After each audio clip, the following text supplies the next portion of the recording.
the significance of G20 meetings and what is the impact of Indian presidency on the discussions and outcomes of the ongoing G20 meetings? So there are two aspects to it. One aspect is that India, if we look at it, the internal situation, we have completed 76 years of our independence, and Azadi Ka Amrit Mahotsav has just gotten over, and we've entered Amrit Kal. The call by the Prime Minister for Amrit Kal has been that we have all to work towards making India a developed nation in coming 25 years.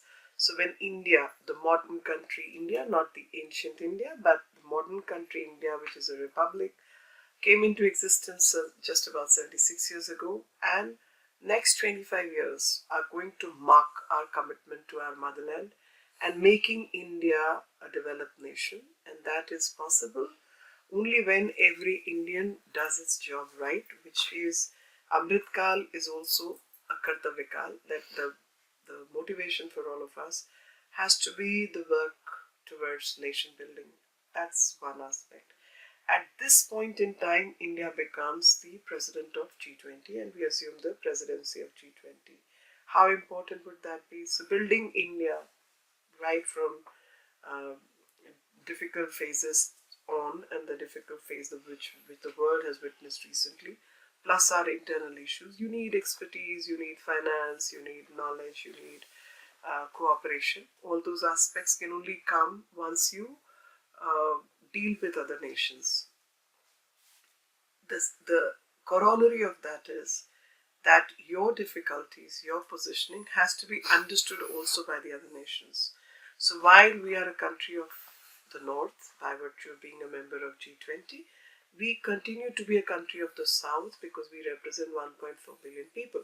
So our challenges are huge and we have worked on South-South connectivity, etc. So balancing act of taking the global economy forward, because it's an economically oriented workforce, which is G20. At the same time, until and unless you deal with the rest of the problems of the world, neither will G20 succeed in its commitment to better economic conditioning for everyone to grow, and nor will rest of the world benefit with G20 or economic well-being. So there has to be a shared commonality of purpose, and that shared commonality of purpose, or the bridge between the two thoughts, is well represented by India and India's presidency. So it's a most opportune period for India as well as the globe that this interchange has been possible because of India's presidency. And thus, India's presidency will deal with multiplicity of subjects and is, as you know, is already dealing with it, and the scale at which India has tried to showcase its multiplicity of challenges, cultural values, so on and so forth, to bring the globe, to bring the world together on the positive aspects of living together, Vasudev Kutumbakam. So, the G20 Leaders Summit is scheduled to be held on 9th to 10th of September in Delhi. So, how does the outcomes of G20 Summit will impact the common citizen, not just in India, but across the globe? You see, ultimately, whatever countries do, or the governments of the country do, it impacts the common citizen. On part of India, we've tried to do whatever best we could, even utilizing this as an opportunity to showcase who we are. Small thing, but it has a huge impact.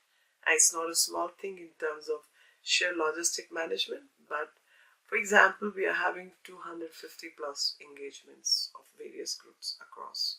On every vertical, we have 3-4 meetings. So infrastructure, pharmaceutical, health, foreign policy, finance, so on and so forth, renewables, women and child, culture, you name it, and youth, so on and so forth. So on every vertical, we have about four engagements and so on and so forth. So 250 engagements, 52 locations across the country, upgrading the infrastructure in those 52 locations.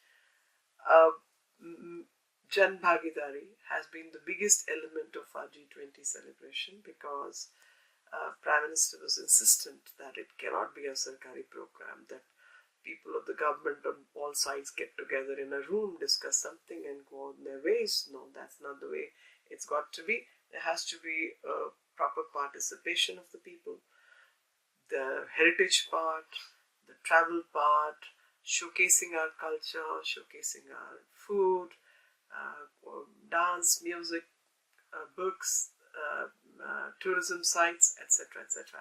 So all that has been incorporated into a permanent part of every meeting, whichever area we are having the meetings. So obviously, if there is a boost to tourism, local people in those regions benefit. Small example, but when Kashi was redone, Varanasi was redone, I believe 10 crore people have visited that area by now. So obviously, which means the flower seller, the hotel guys, taxi, scooters, everyone's benefiting out of it. So when you do such things, such events, for example, Culture had its meeting at Hampi. So people get to know what Hampi is. People get to know how great the civilization was.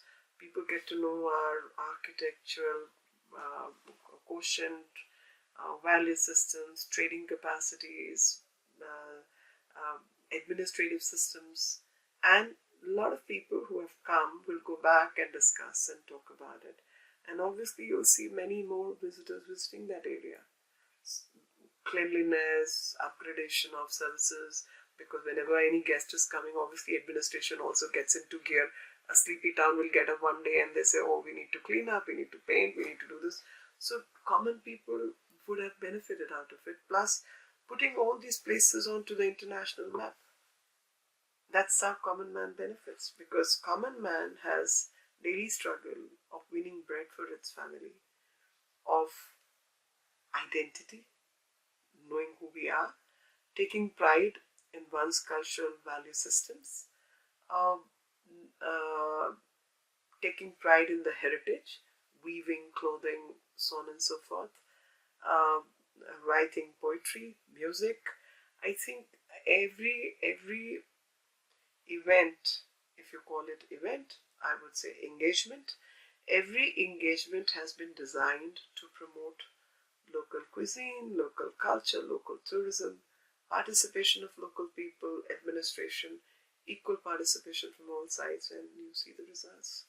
So, yeah, as you have said, the importance of culture and importance of these events. So, we are seeing that the Indian government is also pushing the culture component very seriously in the G20, and it is striving to position culture at the heart of policy making. So, for the benefit of our listeners, we would want you to throw some light on cultural diplomacy and the potential of cultural industries, as you have already mentioned, in driving economic revival, especially in the post pandemic period. I'm grateful that you touched upon the pandemic. So, two major aspects have touched the world and world economy very deeply in recent past. One is pandemic, with which there was no recovery and people were still struggling to revive themselves. And the second has been the conflict between Ukraine and Russia. Now, because of the two things, the supply chain management got disrupted, and world was still struggling with its economic well-being and food security, energy security, fertilizers, many pharmaceuticals. We saw it during COVID also. So when all these problems were being dealt with, India received the presidency of G20. And obviously, to handle all these things, on request of India, culture was added as a component of G20 engagements. And culture, we feel, is a non-threatening subject, because it's not just entertainment, it's the life of people. So it means anthropological studies about people, it's about education, it's about academics, it's about economy, it's about entertainment, it's about travel, it's about food, it's about lifestyles, sustainable lifestyles, especially India offers that. Um, so textiles to um, gourmet to designing to sculpture making to creating a Guinness record in terms of lambadi embroidered pieces, uh, showcasing different architectural styles, has been quite a journey. And culture component in any economic system plays a very deep role, because once the economies do well, India is an exception, but when economies do well, people obviously look forward to creativity and entertainment and enlightenment and things. India has been a peculiar case that even among when we were going through difficult circumstances in the past, which we've seen invasions, we've seen conversions, we've seen slavery, we've seen all the negative things that can happen to people. Those things have happened with us. But the best thing about our culture, in which we all take a lot of pride in, is that in spite of negative encounters, by and large, Indians never became negative people. By and large, people had the resilience to rise up while in ashes, to battle against the negative forces, to get together and stay positive. Whether it was freedom struggle, it was resistance movements earlier, it was protecting the women and children coming to life of Sikhism. I mean, all these things were more as a reaction to the negative things which were happening to the society by and large. When women would be taken as sex slaves, what do? Well, obviously, somebody has to rise up and protect. If children are going to be abandoned and pulled away, or parents being killed, something needs to be done about it. So, Gurukul, education, little means, but we survived through bad patches. So, we, in that sense, have been a great example of resilience and positivity. That while you're resilient, you have the capacity to accept all, and you also have the capacity to be large hearted, to give due to whoever deserves to get that. And that's what has been the India story. So, culture becomes an important part of our life, making people understand who we are, getting people to know us better, because then economy, business, science, technology, everything obviously gets a better understanding. And I would usually say that when people talk about culture, people will bring in religion and so on and so forth. I would usually say that ours is a religion which has been part of science, because all those guys who we call our rishis and munis were scientists, because which religion in the world can claim the source of scientific knowledge where we can? That Ayurveda had its origin in Yajurveda, where the systems would talk about Atharveda, where systems will talk about Sushrit Samhita, Ayurveda, and several other things. You will talk about Vedic maths, because its origin comes from mathematics. You'll talk about, Pythagoras' theorem may be claimed as Pythagoras' theorem by others, but what we were applying, the right angle triangle equal to square of a hypotenuse theorem, when we were making chittis of Rigved to do the yagya. Without that knowledge, you could not have created those Shen Chitti and so on and so forth. So, application of science was so integral to our daily living that we were basically scientists, but less is known about this. Maybe we need to make people understand that we were original science people. We continue to be people who can question anyone. We don't keep it, we would accept people to question anything, and that is why we accept all the opposites.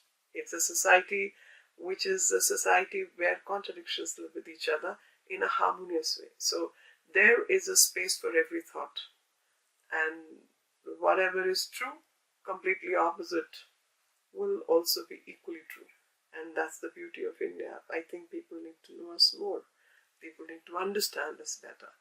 And thus, culture is not just about dance, Ghana, music.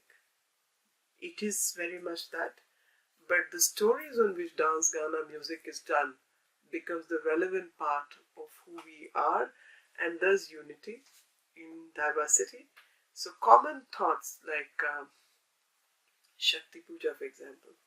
So you have classical Shakti Pujaks because Shakti, Shiva and Shakti have to coexist. So equality between men and women is established in your thought right at that time. And then you will have classical thoughts about Sanskrit and very erudite craftsmanship around Shakti and paintings and so on and so forth. Very beautiful sculptures of yoginis and the mandalas, etc. In the eastern front and central India, yogini temples, etc. But you will have Mata Ki Pachedi also, which the folk artists are doing in Gujarat on an applique by cutting cloth and making it, by embroidery. You'll have Mata Ki Pachedi in a Varli form. People are painting their walls. That whenever a new couple is going to enter into a marriage alliance, they will enter a house. That house has to be protected, so all that is painted on the walls. So you see the story of Shakti continues, both in classical forms as well as folk art, along with writing of the scriptures and people who do Tantra Puja, who do Shakti Puja, who do Vaishnavi's Puja. So that continuation you'll find everywhere. So it's not the form which matters, it is a thought which is behind. And that thought is the common thread for all of us. And that's where unity exists. And I think people need to understand. So people will, oh, you guys are so different, you look so different, you dress so different, etc., etc. And I said, you scratch the core of any Indian. The value system remains the same. And that value system represents the unity of who we are. It doesn't matter whether you do Ganesh Vandana in Kathak, Kathakali, Odissi, Manipuri, Bharatnatyam, whichever form. But Ganesh Vandana needs to be done before you do any other thing. And that's the commonality and that's the beauty. And I go by less by the form, more by the thought. That's individually me, but people can have various methods. And as we all believe, it comes up Vipra Bahuda Vadanti, the truth is one, but many wise men speak differently. And that's acceptance in our system. People need to know us more. Talking about our cultural heritage, the theme of the first G20 Culture Working Group meeting that was held at Khajuraho was protection and restitution of cultural property.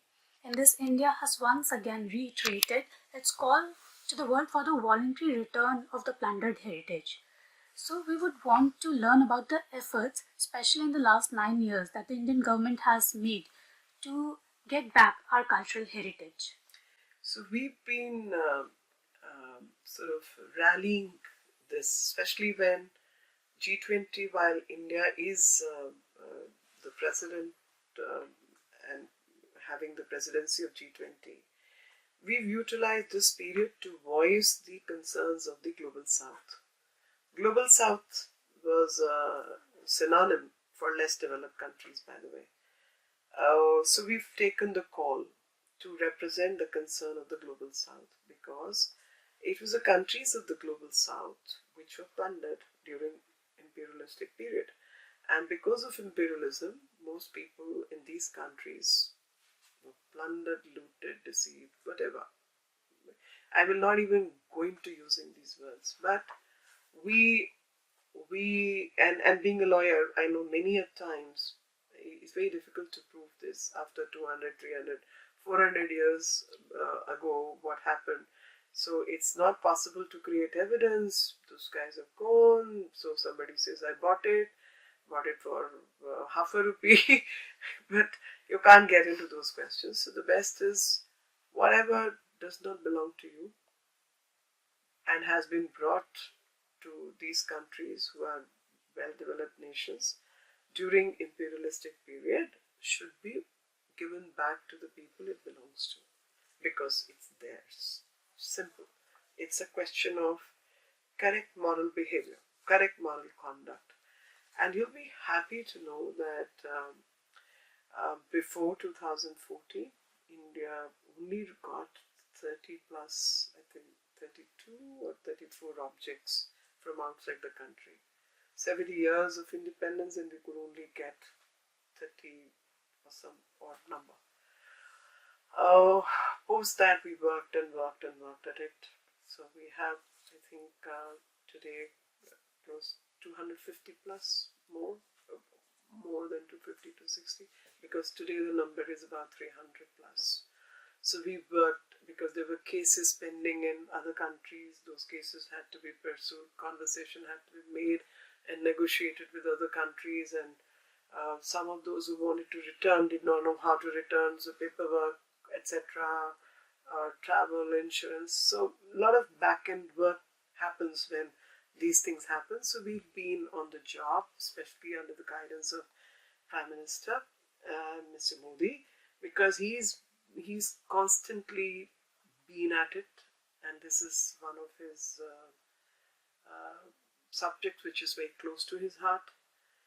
The latest news which I've got on this subject is that many countries have come forward to support our initiative, and they are willing to return many things, irrespective of going into the issue of plundered, looted, or bought or so, whatever. Without going into that, many people have decided to return. But the impact has also been that global awareness on the subject has come, especially amongst the countries of the South. And this global awareness has led to return of many artifacts by many developed countries to many other countries. So I think Congo, Nigeria, Nepal, Indonesia have also benefited. They have also received few things, and they are in the process of claiming several things. So this is the positive impact that the countries, which are countries of the North, the global North, have decided to return many things voluntarily. So that's, I think, in terms of impact assessment, a positive sign that it's not just for India, it's not just for us. Of course, a whole lot of us, because a lot of heritage from India went out during this period, but for several other countries who are similarly placed and who have also suffered. So thus the representation of Global South, being the voice of the voiceless, is the gown which India has donned during G20. You have recently spoken about the India-Latin America ties, that these two regions are supplementary and complementary to each other. Yes. So what are the common goals that India and the Latin American countries in the G20 have, specifically with regard to the South-South cooperation? See, you must understand a couple of things. Between India and Latin America, the two regions which are very far apart because they are two ends of the globe, yet we are very similar people. As people, in value system, historically we are very similar. Maybe a little difference in our color, complexion, a little bit here there, but we are, as people, very, very similar people. Family becomes important, open societies, happy people, resilient people, welcoming, warm, affectionate. Many characteristics you will find very alike between the two areas. But because of our distance, we've not really been big trading partners. We have respect for each other in terms of cultural value systems, but we are not being great trading partners. I mean, so COVID showcased that deficit of engagement. And when we made our vaccines and we decided to extend a helping hand to everyone around, we got many demands coming from Latin American region, which showcased that there's a possibility of greater engagement and trust. We trust each other. We are very warm. And I always say the relationship is not just about culture, but it's also about economy and trade, and because until and unless your stomach is full, where will the culture go? You need to be well fed before, or your education and other health needs need to be taken care of before you can create cultures. So cultural similarity became the basis of our long-standing friendship, and turning it into faith on each other. During COVID, the vaccine Maitri, which happened between India and the rest of the world, further strengthened our existence. And on their part, understanding that cheaper medicines are possible from India. I mean, cheaper is the wrong word, but inexpensive medicines, which are very good quality medicines, and India is a competing force in the world. And plus other global partners, India could be trusted more, and thus trade and economy, green energy, resilient infrastructure, our engagement with on CDRI, which is disaster resilient infrastructure, are some of the engagements in which India could contribute a lot to this region, and this region's learning can contribute a lot to our region. So mutual interdependence is something which is a ray of hope, and we can work together. And culturally, of course, if you see the colors, you see the weaves, you see, it almost looks a replica of several regions of India. So it's a happy feeling. Recently, a UN report has stated that climate-related natural disasters have doubled in frequency between the years 2000 and 2019. We are also seeing that the green finance commitments which have been done by the developed nations are not up to the mark. So in this direction, in the context of G20, what steps are the Indian government taking in the direction of getting green finance for the developing nations? So in the beginning, I must say that amongst the G20 countries, India is the only country which has met its goals, declared goals, ahead of its time. So we are articulating our point of view that financial commitment has to be made by the people who are in a position to give finance, because they are the ones who have the money. Number two, they are the ones who are also responsible for many things which have happened in the past. So there's a shared responsibility. You can't burden a country or people who are already burdened. I mean, a person who's struggling with daily food and water requirement, can you tax that person? Who's on the subsistence level of existence? So, but the ones who have mined, who have extracted gold and diamonds and riches, need to pay more because they have, one, availability of finances with them. Two, they are the ones who are mining. So, keeping all this consideration in mind, the green finance becomes a very important factor. And as I said earlier also, that before you can enter creative economy and several other aspects of high value living, food has to be in your stomach, your healthcare needs have to be met, and only then you can step up your existence. So basic needs have to be met. So India's point has been, there's something called energy justice, and there cannot be energy apartheid. That some basic needs of every human being need to be met food, fertilizer, fuel, basic clean energy. These have to be met, and that is directly related to climate justice, that is directly related to green finance, directly related to production of renewable energy. So our commitment has been known, we've made our concerns and commitment known to the world, especially when with our kind of complexities, our kind of population, our kind of resources, we are the only country who's met its goals, which goes to showcase our sincerity of effort. And from a very sincere position, from a position of utmost clarity, India has stationed itself that it's only morally correct to converse on these subjects.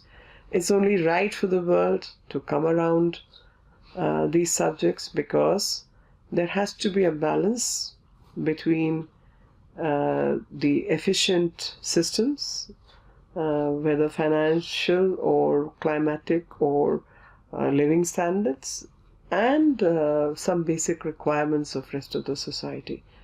So there are issues of pollution, there are issues of energy justice, there are issues of food security, there are issues of fuel security. So whether it's green hydrogen, it's atomic energy, it's well-being of mankind, it's pharmaceuticals. So many things interlink with each other, and thus being a bridge between the North and the South is how we see each other.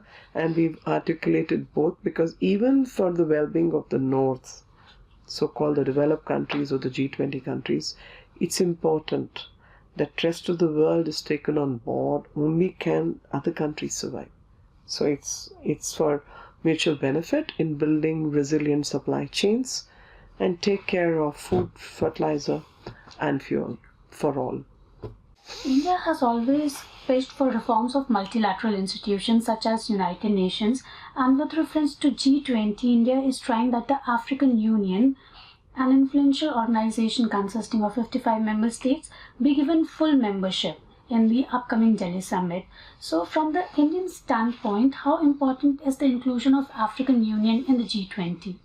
Very important, very, very important, because without Africa being on board, which is a huge source of minerals and mines and metals and so on and so forth, such a large part of humanity gets unrepresented. And if that gets unrepresented in the economic policy making, this region will be left behind. This region has to be taken forward along with others.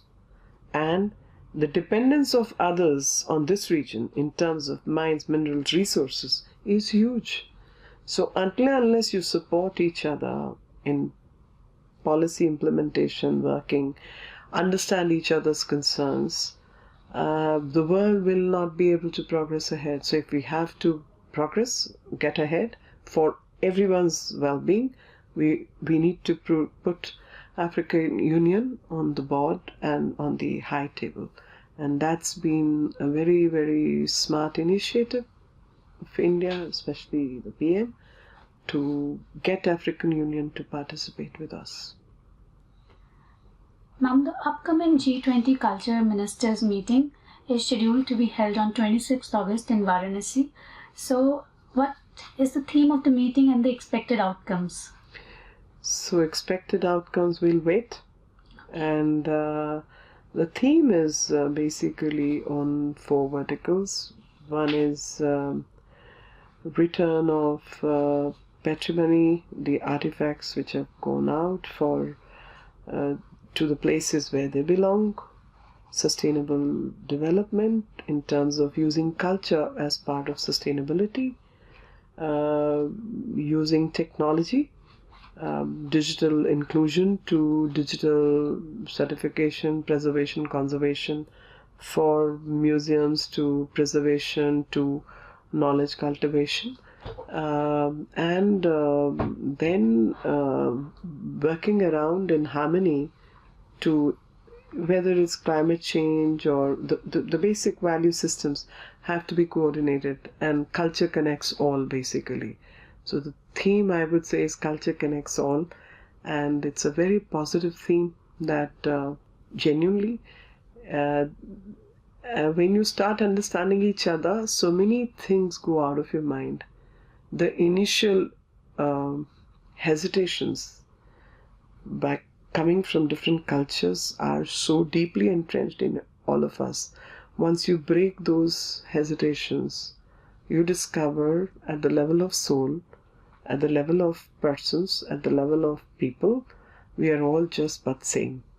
And thus, human race has to survive not only for itself, but for the survival of this planet.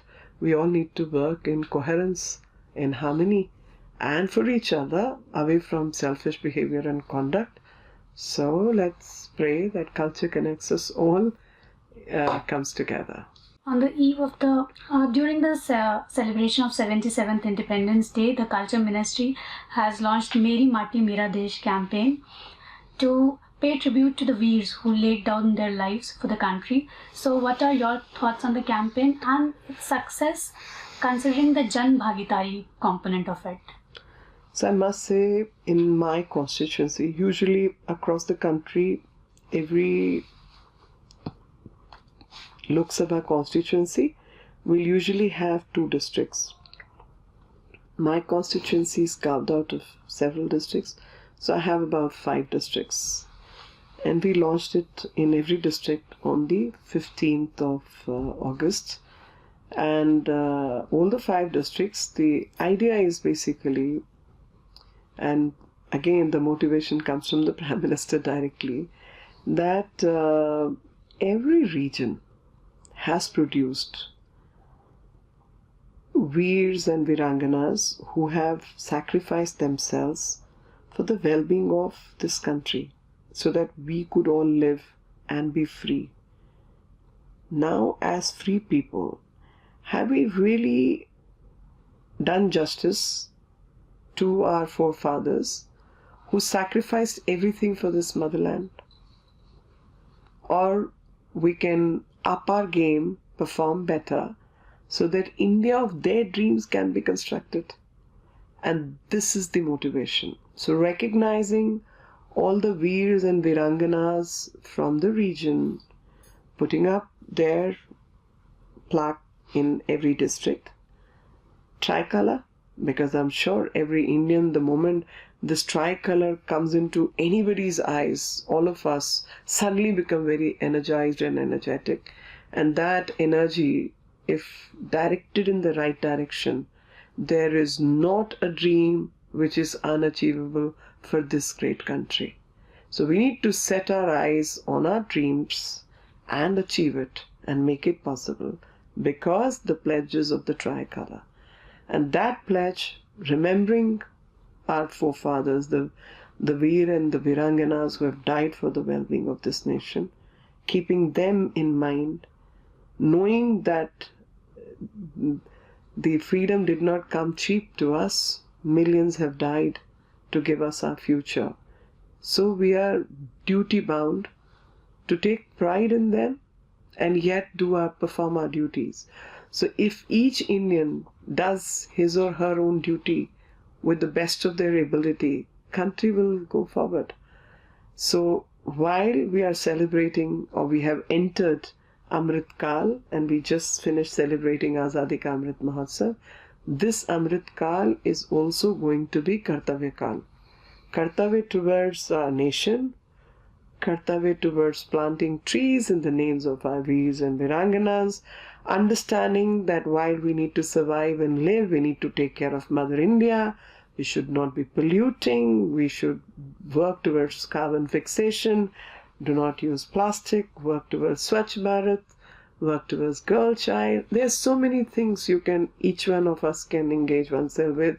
So bringing us all back to the focus of Kartavya. Work towards nation's heritage, well-being, and as one people, we need to work together. for the peace, harmony, and taking pride in all that our ancestors and the Veers, the Viranganas of this country have done. That has to be our motivation.